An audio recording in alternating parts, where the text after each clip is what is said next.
Hi friends, అందరికీ నమస్తే.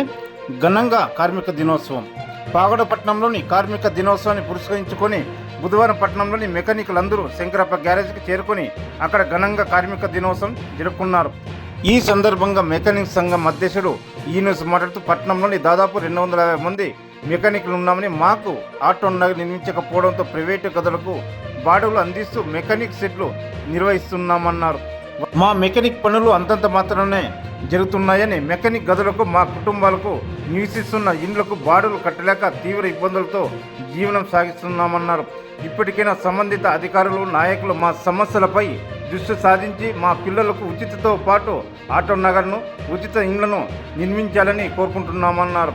ఈ కార్యక్రమంలో చెన్నకేశవ, సలం, నూర్ మహమ్మద్, మెకానిక్లు సోమన్న, షారుఖ్, రియాజ్, వేణు, జబీవుల్లా, శంకరప్ప ఈ కార్యక్రమంలో పాల్గొన్నారు. నా వీడియో నచ్చితే లైక్ చేయండి, షేర్ చేయండి, కామెంట్ చేయండి. కొత్తగా చూస్తున్నవారు సబ్స్క్రైబ్ చేసుకోండి. ప్రతిరోజు సరికొత్త విషయాన్ని తెలుసుకుందాం. అందరికీ నమస్కారం. Thank you for watching my channel.